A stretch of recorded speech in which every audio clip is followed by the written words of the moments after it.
Hello students, man झील with Amol Khot या प्लॅटफॉर्मवरती मी प्राध्यापक एम पाटील आपलं सर्वांचं स्वागत करतो.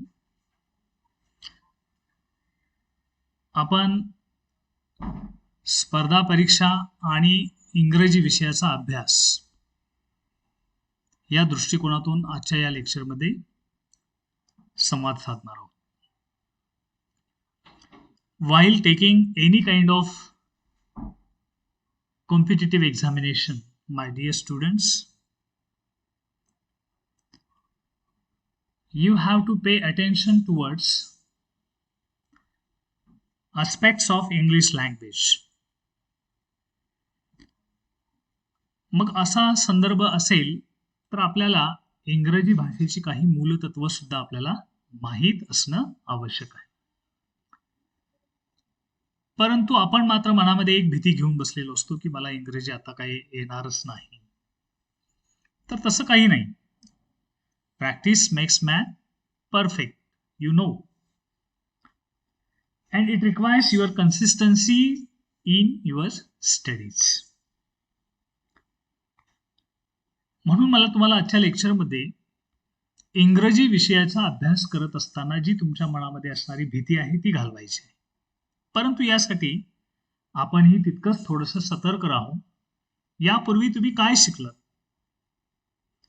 आणि आता संदर्भ जो आहे तो जोडून आपण प्युअर इंग्लिश या दृष्टिकोनातून आपण अभ्यास करणार आहोत. त्यामुळे आजच्या या लेक्चरमध्ये मी पहिल्यांदाच तुम्हाला अस्पेक्ट्स ऑफ इंग्लिश लँग्वेजकडे जायचं आहे. परंतु त्यापूर्वी आपल्याला काही गोष्टी या समजावून घेण्यासाठी मी जी तुमच्या समोर आता स्क्रीनवरती जो काही संदर्भ तुम्हाला दर्शवतो त्यामधून आपण चर्चा करू.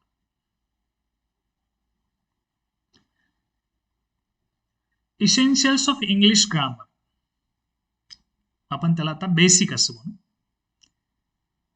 आपल्याला अभ्यास करत असताना या सर्व स्ट्रक्चर मधून जावं लागेल. अल्फाबेट, वर्ड म्हणजे काय, सेंटेन्स म्हणजे काय, सिंथेसिस प्रकार काय असतो, क्लॉजेस प्रकार काय असतो, हे सर्व आपल्याला माहीत असणं गरजेचं आहे. म्हणजे अगदी सुरुवात आपण आज अल्फाबेट पासून करणार आहोत.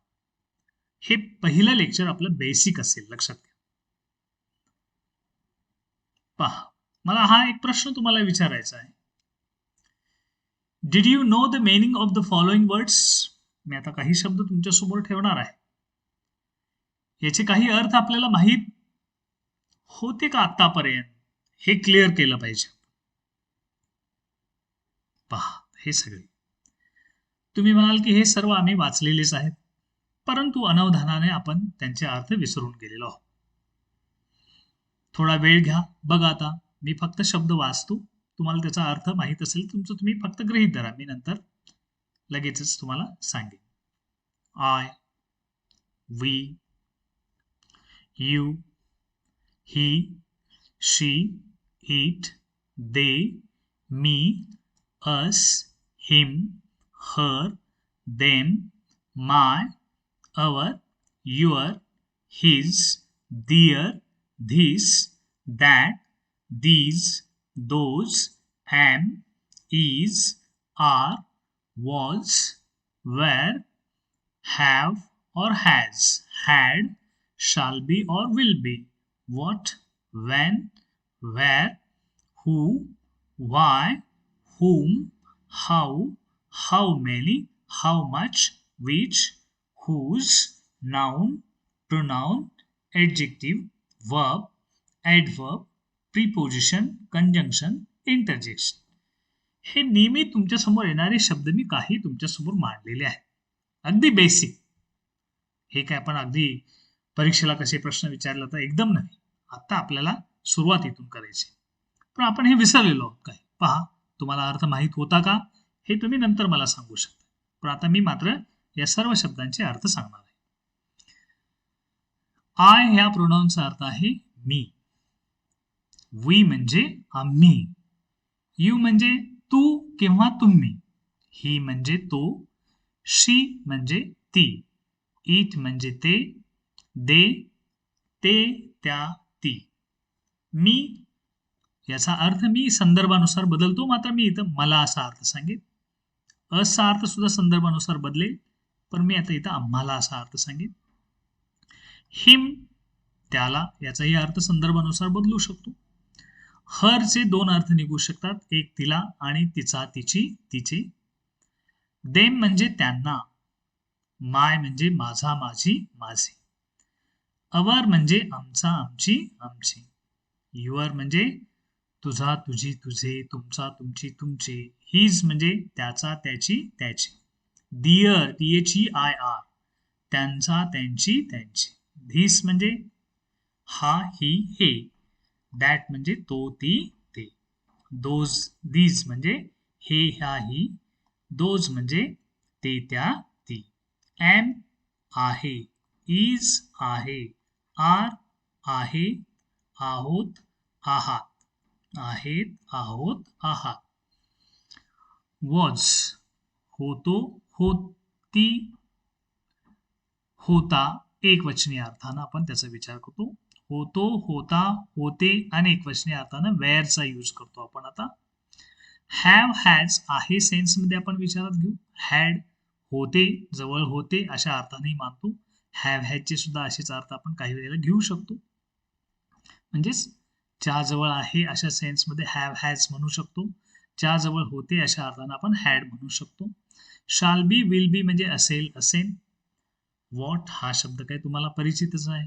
काय, व्हेन केव्हा कधी, व्हेर कोठे, हु कोण कोणी, व्हाय म्हणजे का, हुम म्हणजे कोणाला, हाऊ म्हणजे कसा कशी कसे कशा प्रकारे, हाऊ मेनी म्हणजे किती परंतु मोजता येणाऱ्या संदर्भानं त्याला आपण काउंटेबल नाउनशी विचार करू. हाऊ मच हे तर संदर्भ न मोजता येणारे जे काही नाउन्स असतात अगणनीय असतात त्याच्यासाठी केवढे अशा अर्थानं कितीच म्हणायचं, परंतु 1 2 3 असा काही संदर्भ आपण त्याच्यासाठी देऊ शकत नाही. विच कोणता कोणती कोणते. हुज कोणाचा कोणाची कोणाचे. नाऊन म्हणजेच नाम. प्रोनाऊन म्हणजे सर्वनाम. ऍडजेक्टिव्ह म्हणजे विशेषण. वर्ब म्हणजे क्रियापद. ऍडव्हर्ब म्हणजे क्रिया विशेषण अव्यय. प्रिपोजिशन म्हणजे शब्दयोगी अव्यय. कंजंक्शन म्हणजेच उभयान्वयी अव्यय आणि इंटरजेक्शन म्हणजे केवल प्रयोगी अव्यय. विद्यार्थी मित्र, हे शब्द मी जे सांगितलेत यांचा प्रत्येक वेळेला जसाच्या तसाच अर्थ लावा असा त्याचा संदर्भ येत नाही. काही वेळेला त्या वाक्यामधल्या क्रियापदाच्या रचनेवरून सर्वनामांचे संदर्भ अर्थ बदलत असतात. आता एक छोटंसं उदाहरण मी तुम्हाला इथं पाहिजे असेल तर देईन.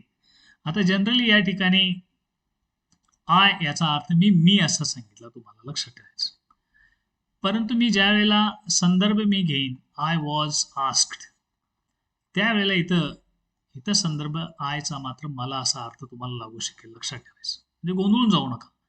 तो क्रियापदाचा पार्ट पॅसिव्ह व्हॉइस मध्ये आपल्या समोर आहे. पण जनरली आय एम विजय मग मात्र या ठिकाणी संदर्भ लक्षात येतो की मी विजय आहे. म्हणजे इथं या ठिकाणी आयचा अर्थ मिला म्हणजे संदर्भ बदलत असतो हे लक्षात ठेवायचं. मला यातून काय सांगायचं आहे की सर्वात महत्वाची गोष्ट म्हणजे आपण डब्ल्यूचे सर्व शब्द व्यवस्थित लक्षात ठेवा. इतर शब्दांच्या जातीबद्दल विचारले गेलेले हे सर्व जे काही संदर्भ मराठीत अर्थ फक्त कळतात का हा विचारलेला शब्द होता. हे सर्व जे आहे ती पर्सनल प्रोनाउन्स आहे. त्यानंतर द्वितीय विभक्तीमध्ये येणारे काही संदर्भ आपल्याला माहित पाहिजे. पजेसिव्ह केसमध्ये येणाऱ्या काही सर्वनामांचा विचार करता आला पाहिजे. डेमॉन्स्ट्रेटिव्ह सेन्समध्ये येणारे काही शब्द माहित पाहिजे. त्यानंतर बऱ्याच वेळेला एम इज आर सारखे शब्द आपण लिहितो परंतु विसरून गेलेलो असतो आणि त्याचा संदर्भ क्लिअर जर नसेल तर मग आपण काही वेळेला वाक्यात चुका करण्याची शक्यता असते. यासाठी म्हणून फक्त तुम्हाला हे काही मी शब्द विचारले. तेव्हा अगोदरचा प्रश्न तुम्ही समोर ठेवून विचार करा की आपल्याला यापूर्वी या सर्व शब्दांचे अर्थ माहीत होते का. नसेल तर मी आता जे सांगितले ते सर्व व्यवस्थित पुन्हा ऐकून तुम्ही काय करा वहीमध्ये व्यवस्थित नोंद करून ठेवा आणि त्याच्या आधारावरती आपण व्याकरणचा अभ्यास करणार आहोत. म्हणून मला या ठिकाणी सांगायचं आहे की इसेन्शियल्स ऑफ इंग्लिश ग्रामर मध्ये अत्यंत महत्वाचा पार्ट म्हणजे तुम्हाला या शब्दांची ओळख असणं अपेक्षित आहे. Let's see essentials. कोणकोणते इसेन्शियल्स? मग मी अल्फाबेट बद्दल बोलणार, वर्ड्स बद्दल बोलेन, सेंटेन्स बद्दल बोलेन, सिंथेसिस म्हणजे काय प्रकार, क्लॉजेस म्हणजे काय प्रकार, हे सर्व आपण आजच्या लेक्चरमध्ये बेसिक संदर्भ म्हणून फक्त विचारात घेणार आहोत. तेव्हा हे लेक्चर खूप महत्वाचं आहे.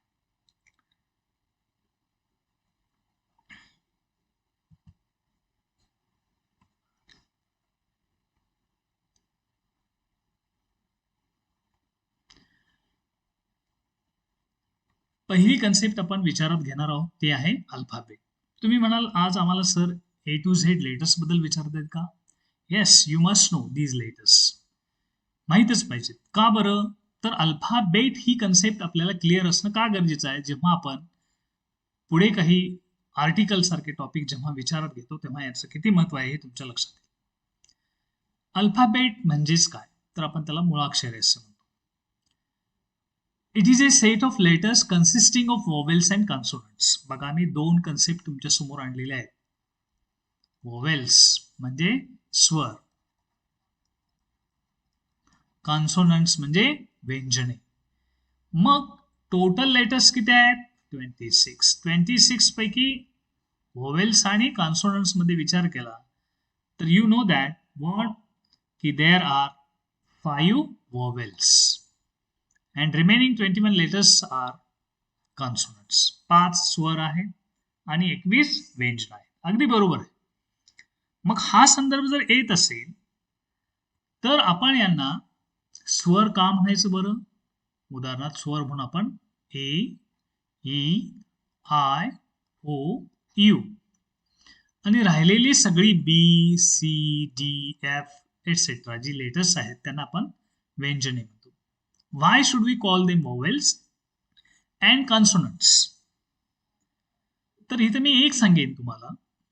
when we utter these letters A, E, I, O, U, air is not distracted, so these sounds are called frictionless sounds. कंठातून आपण डायरेक्ट हवा बाहेर फेकतो आणि जो साऊंड प्रोड्यूस होतो त्यालाच आपण काय म्हणतो? स्वर असं त्या ठिकाणी म्हणतो. पण याच्या विरुद्धार्थी विचार केला तर when we utter these letters like B, C, D, F, तेव्हा मात्र मग अनेक अडथळ्यांना पार होऊन एअर तोंडातून बाहेर पडते आणि त्याचा विचार आपण फ्रिक्शन साऊंड्स म्हणजेच व्यंजन या कॅटेगरीमध्ये आपण करतो. त्यामुळे आपण या दोन गटांचा विचार फनेटिक्स, त्याला आपण फोनॉलॉजी असं म्हणतो, त्याच्या आधारावरती विचार करतो आणि मग आपल्याला याशी संबंधित परीक्षेला प्रश्न कसा विचारला जातो तर तो पहा. समजा मी आता तुम्हाला असं सेंटेन्स दिलं, This is ... युनिफॉर्म आणि कोणतं आर्टिकल यापैकी आपल्याला प्लेस करावं लागेल. तर आपण बऱ्याच वेळेला असा एक नियम पाठ केला असतो की ज्या पुढील नामाची सुरुवात ए, ई, आय, ओ, यू न असेल तिथं आपण काय करायचा प्रयत्न करतो? अँड लिहायचा प्रयत्न करतो. परंतु हे या ठिकाणी चुकीचं ठरतं. मग का चुकीचं ठरलं?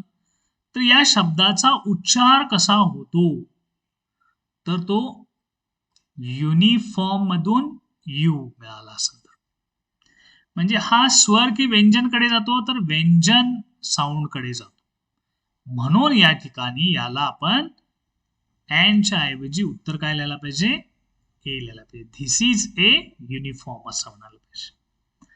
परंतु जर असं वाक्य असतं धिस इज ... अम्ब्रेला, मग ए लिहायचं की अँड लिहायचं? परत येऊनच सुरुवात आहे परंतु उच्चार मात्र स्वर कॅटेगरीकडे जातो. म्हणून या ठिकाणी अँड अपेक्षित आहे. तेव्हा हा नियम इथं यू असून इथं ए आहे, इथं यू असून मात्र इथं अँड आहे. याचं कारणच काय? तर त्या शब्दाचा उच्चार कसा होतो, तो स्वर कॅटेगरीकडे जातो की व्यंजन कॅटेगरीकडे जातो. म्हणून आपल्याला मी तुम्हाला ए टू झेड लेटर्स मधला हा संदर्भ सांगितला. ते काय तुम्हाला एबीसीडी येत नाही म्हणून नव्हे, लक्षात घ्या. आता आपल्याकडे 26 अक्षर आहेत. अक्षरांच्या पासून आपण दुसऱ्या कन्सेप्टकडे जातो, वर्ड. बऱ्याच वेळेला शब्दांची व्याख्या विचारली की सांगतात अक्षरांचा समूह म्हणजे शब्द. नाही तसं चालत. आता पहा इथं rich, poor, table, man, book हे शब्द आहेत. का बरं शब्द आहेत? अक्षरांचा समूह आहे, मान्य आहे, परंतु याला एक जनरल एग्रीमेंट आहे. आपण त्यांना सर्व मान्य केलेलं आहे. उदाहरणार्थ C+A+T कॅट याचा अर्थच आपण मांजर असा मान्य केलेला आहे. आता मला या ठिकाणी वाघ म्हणून चालणार नाही. तशाच पद्धतीने हा अक्षरांचा समूह आहे, हा संदर्भ आहे, याच्यावरून आपण शब्द मान्य केलेले आहेत आणि त्यामुळे आपण डिक्शनरी या पद्धतीने काय करतो, हाताळतो. आजचं लेक्चर बेसिक असलं तर खूप महत्वाचं आहे, हे लक्षात ठेवा. मग वर्ड्स ही कन्सेप्ट आपल्याला का माहित पाहिजे? वाक्य बनवण्यासाठी शब्द हा घटक खूप महत्वाचा असतो. Word it is very important, लक्षात ठेवायचं. Then you should know, should म्हणण्यापेक्षा मी मस्टच म्हणेन, लक्षात ठेवायचं. You must know parts of speech, शब्दांच्या जाती सुद्धा माहित पाहिजे, कारण शब्द कोणत्या अर्थानं सेंटेन्स मध्ये यूज केला गेलेला आहे याच्यावरून त्याचा अर्थ अभिप्रेत राहतो. So you must know the parts of speech, शब्दांच्या जाती सुद्धा माहित पाहिजे. तेव्हा आता आपण शब्दाची व्याख्या समजून घेतली. मग शब्दाच्या जाती किती पडतात? तर आता त्या संदर्भात आपण विचारू. पार्ट्स ऑफ स्पीच म्हणजे शब्दांच्या जाती. Words are divided according to their position and usages in the sentence. It is called parts of speech. मग शब्दांच्या जाती म्हणजे शब्द घटक कोणत्या जात प्रकारामध्ये आहे हे ओळखण्याचं ज्ञान पाहिजे. आणि मग शब्दांच्या जाती आपल्या समोर येतात. नाउन म्हणजे नाम, प्रोनाउन म्हणजे सर्वनाम, ऍडजेक्टिव्ह म्हणजेच विशेषण, वर्ब म्हणजे क्रियापद, ऍडव्हर्ब क्रिया विशेषण अव्यय, प्रिपोजिशन शब्दयोगी अव्यय, कंजंक्शन उभयान्वयी अव्यय, इंटरजेक्शन केवल प्रयोगी अव्यय. या व्याख्या काय आहेत, उदाहरणे काय आहेत, त्याचा संदर्भ आपल्याला सखोल पुढील लेक्चर्स मध्ये करायचा आहे. आता फक्त ही तोंड ओळख आहे. पण आपण व्याख्या फक्त पाठ करतो, व्यक्ती वस्तू ठिकाण पदार्थाला दिले गेलेले नाव म्हणजे नाव नाही. आता याच्या पुढे जाऊन आपल्याला खूप अभ्यास करावा लागणार आहे, तेव्हा याची मानसिक तयारी आपली असायला पाहिजे. नुसतं शब्दावरून आपल्याला आपले सर्व विचार व्यक्त करता येत नाही. So we need sentence. So group of words which makes complete sense, it is called sentence. मग कंप्लीट सेन्स पाहिजे आपल्याला या ठिकाणी. त्या वाक्याचा संदर्भ काय म्हणजे शब्दांच्या समूहाला काय असायला पाहिजे, सेन्स असायला पाहिजे, तो कंप्लीट असायला पाहिजे. उदाहरणार्थ ही हॅज सोल्ड फर्निचर, शब्द योग्य मांडणीनं आणलेले आहेत. ही हा सब्जेक्ट आहे, हॅड सोल्ड वर्ब आहे, फर्निचर ऑब्जेक्ट आहे. We left the office early, यामध्ये संदर्भ मांडणी शब्दांची विस्कळीत करून चालत नाही. आपल्याला क्रियापदाचा संदर्भ माहित पाहिजे, ऑब्जेक्ट म्हणून येणारे शब्द माहित पाहिजेत, सब्जेक्ट म्हणून येणारे संदर्भ योग्य ठिकाणी पाहिजेत, तेव्हाच आपल्याला अर्थबोध होतो आणि मग याला आपण वाक्य असं म्हणतो. अन्यथा शब्दांची फक्त मांडणी कशी करून वाक्य बनवता येणार नाही. So sentence means group of words. Yes, of course it is. We express our thoughts and feelings through 4 types of sentences.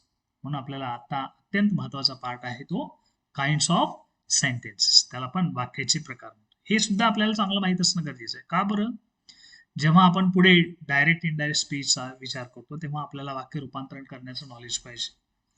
विविध गोष्टी पुढील व्याकरणच्या टॉपिकशी निगडीत आपल्याला ह्या सगळ्या गोष्टी सोडवत असताना हे टाइप्स माहित पाहिजे. तेव्हा आपण क्रमानं जाऊ. पहिला प्रकार येतो ऍसरेटिव्ह सेंटेन्स. आता ऍसरेटिव्ह सेंटेन्स म्हणजे काय हे पहिलं आपण समजावून घेऊ. ज्या वाक्याचा विचार आपण अशा पद्धतीने करतो की जिथं आपल्याला कोणतीही आज्ञा विनंती नसते, प्रश्न नसतो, उद्गारवाचक संदर्भ त्याच्यामध्ये भेटत नाही, फक्त ते केलेलं विधान असतं. म्हणून आपण त्याला काय म्हणतो, ऍसरेटिव्ह सेंटेन्स, डिक्लेरेटिव्ह सेंटेन्स किंवा काही वेळेला स्टेटमेंट सुद्धा आपण त्या ठिकाणी म्हणतो.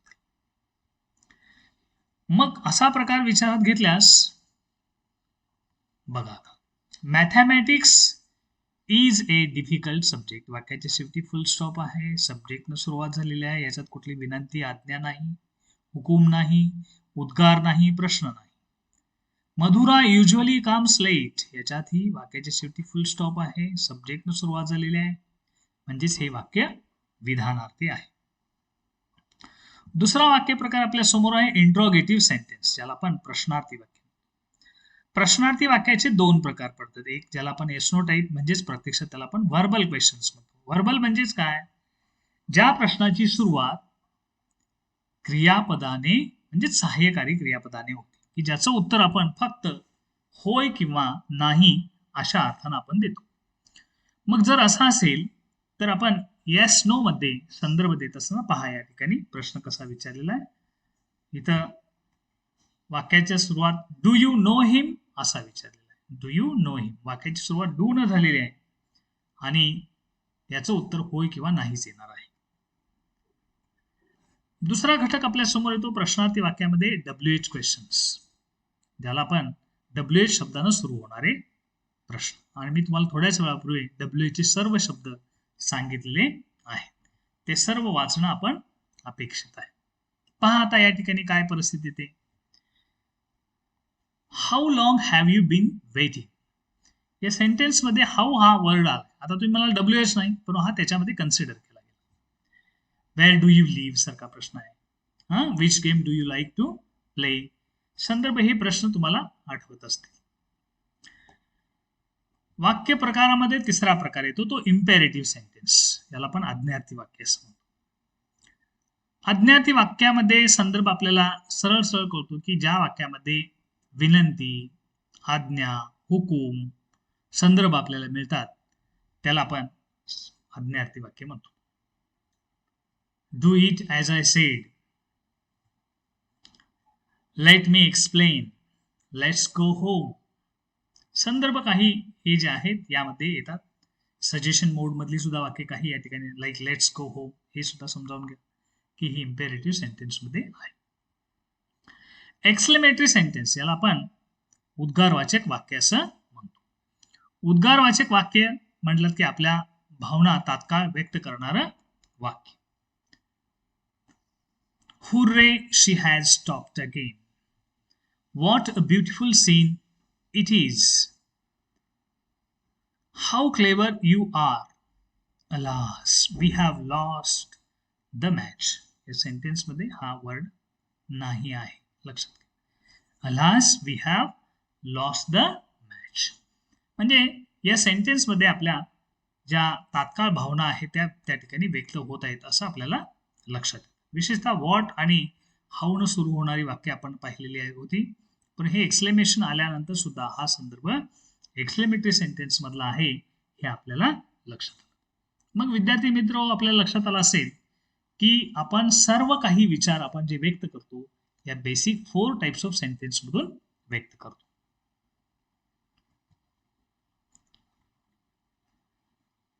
आता वाक्य रचनेच्या प्रकारानुसार काही वाक्याचे प्रकार आपल्याला माहित करून घेणं गरजेचं आहे. हा एक भाग आहे.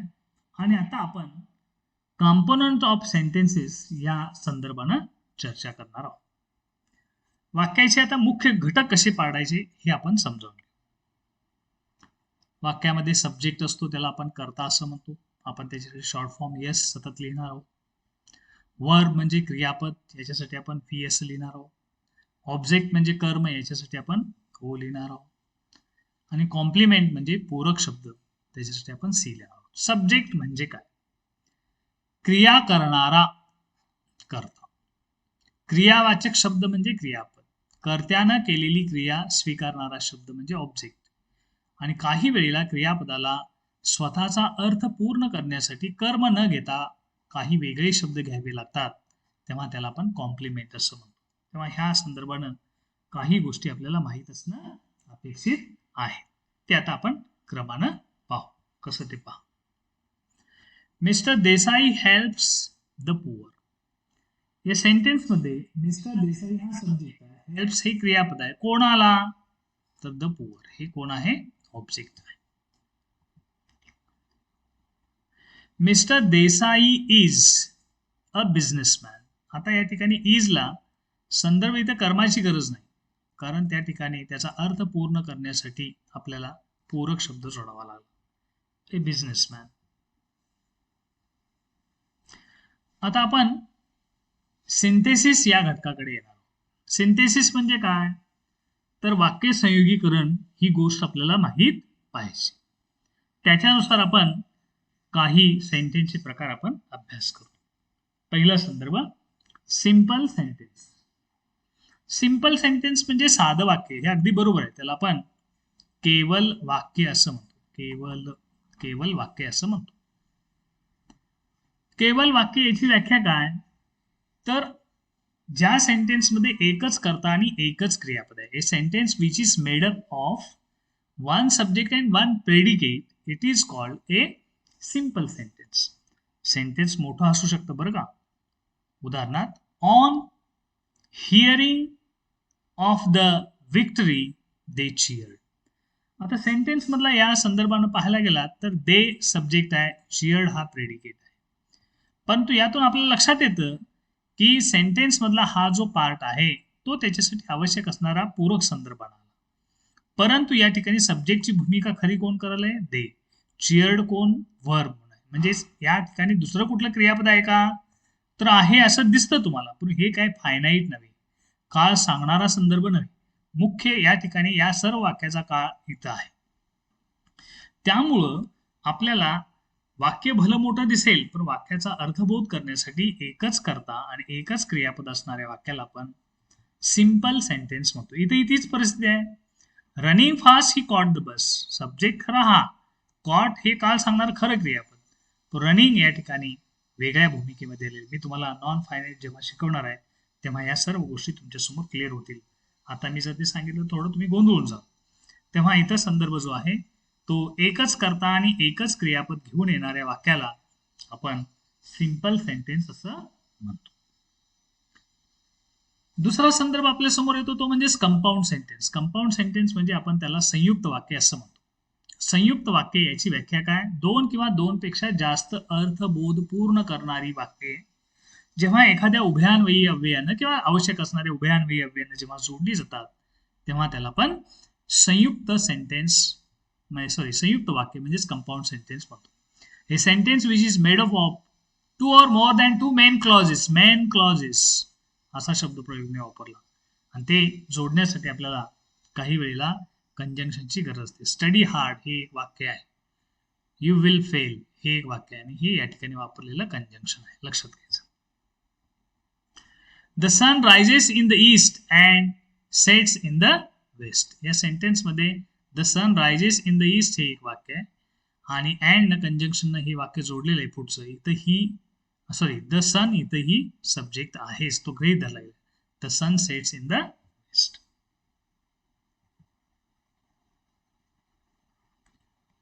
तिसरा प्रकार वाक्याचा पडतो तो म्हणजे कॉम्प्लेक्स सेंटेन्स, ज्याला आपण मिश्र वाक्य असं म्हणतो. इथं मात्र एक मुख्य वाक्य प्रधान वाक्य असतं आणि एक गौण वाक्य असतं. म्हणजेच मेन क्लॉज आणि सबऑर्डिनेटिंग क्लॉज असा विचार आपल्याला इथं करावा लागतो. जेव्हा असं एखादं वाक्य मुख्य वाक्य आणि गौण वाक्य यांनी बनलेलं असतं, इथं गौण वाक्य मुख्य वाक्यावरती विसंबून असतं, अशा वाक्याला संपूर्ण वाक्याला कॉम्प्लेक्स सेंटेन्स म्हणतात. बघा, ही सेड हे एक वाक्य आहे, दॅट पासूनचा संदर्भ सांगणार हे एक वाक्य. पण या संदर्भात जर पाहायला गेला तर ही दोन वेगवेगळी वाक्य आहेत. बघा, लक्षात ठेवायचं. पण दॅटमुळे या वाक्याला पुढील जो आहे तो संदर्भ पूर्ण करता येत नाही. त्यामुळं आपण याला सबऑर्डिनेटिंग क्लॉज असं म्हणतो आणि तो म्हणाला अर्थ पूर्ण होतो, याला आपण मेन क्लॉज म्हणतो. त्यामुळं मुख्य वाक्य अधिक गौण वाक्य याच्यापासून तयार होणाऱ्या या सर्व वाक्याला आपण कॉम्प्लेक्स सेंटेन्स म्हणतो, त्याला आपण मिश्र वाक्य. मिश्र वाक्य तयार करण्यासाठी आपल्याला काही कंजंक्शनची आवश्यकता असते. Though they were tired they kept on with the practice.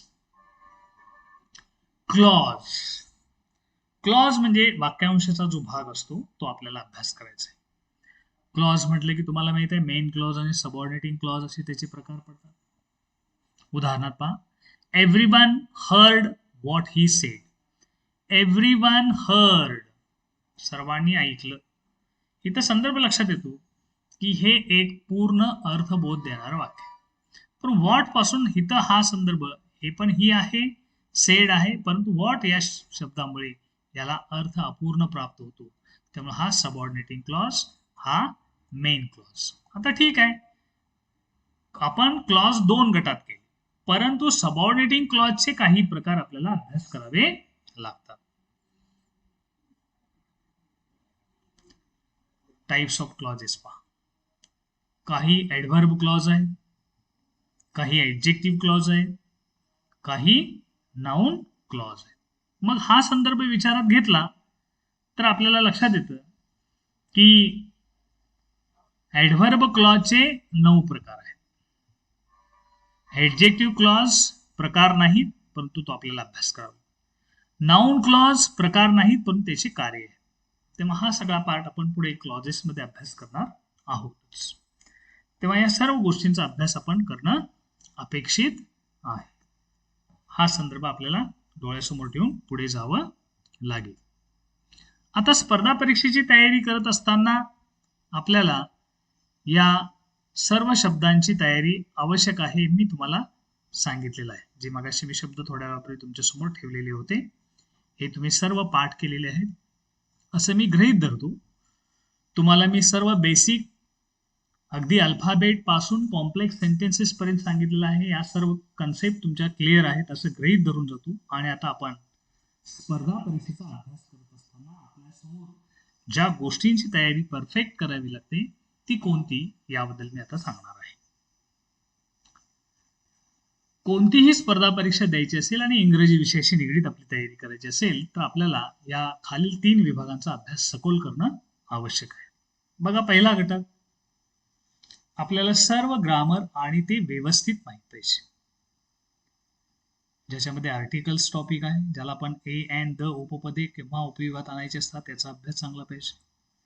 Parts of speech याच्या बाबतीत तरी बोलायचं झालं तर खूपच आहे. शब्दांच्या जाती, काळ आपल्याला माहीत असणंच गरजेचं आहे. याच्याशिवाय आपल्याला व्याकरणची इमारत उभी करता येत नाही. टेन्सेस चांगली पाहिजे.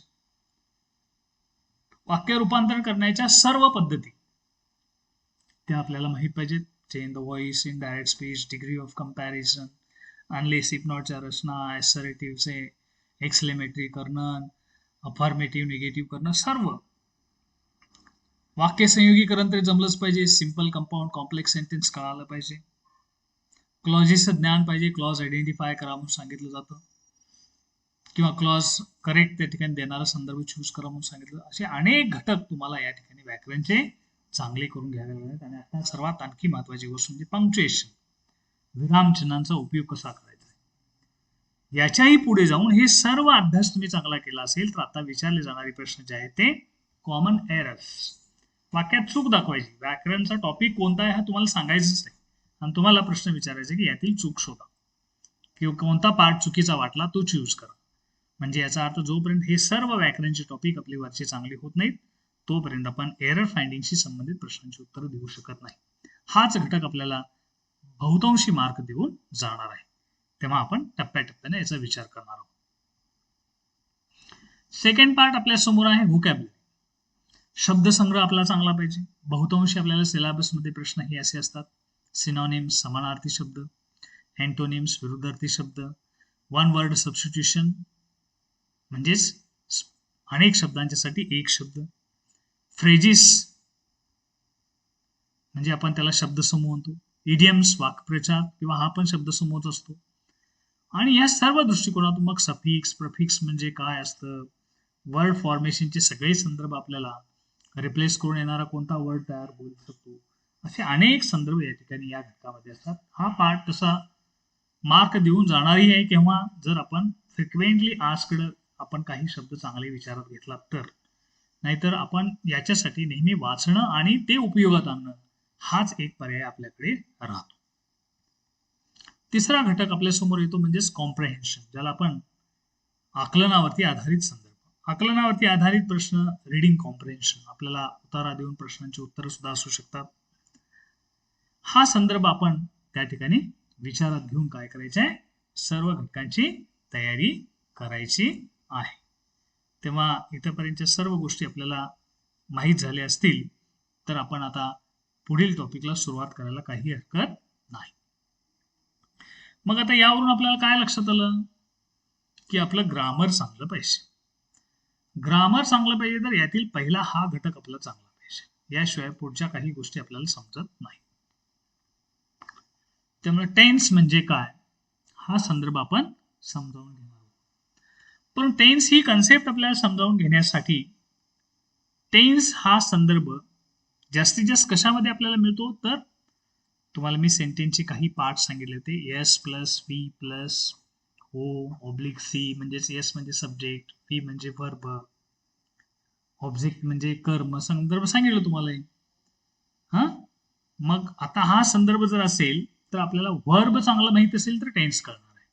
म्हणून आपण आता पुढील लेक्चरमध्ये आपण वर्ब या कन्सेप्ट बद्दल सखोल चर्चा करणार आहोत, की ज्याच्या आधारे आपल्याला का समजणं त्या ठिकाणी सोपं जाऊ शकेल. तेव्हा विद्यार्थी मित्रो, मी आतापर्यंत ज्या काही गोष्टी शिकवल्या तुम्हाला, तो हा सर्व एक बेसिक पार्ट होता. परंतु आता इथून पुढे जे काही सांगणार आहे याच्याच आधाराशी निगडीत आपण त्या ठिकाणी प्रत्येक गोष्ट त्या ठिकाणी विचारात बोलणार आहोत. तेव्हा यापूर्वी दिलेले सर्व शब्द, कन्सेप्ट, त्याच्या व्याख्या ही जरा काळजीपूर्वक लक्षात ठेवा. आणि याच्या आधारे आपण आता टेन्स टॉपिककडे जाताना वर्ब ही गोष्ट आपण काय करू, क्लिअर करून घेऊ.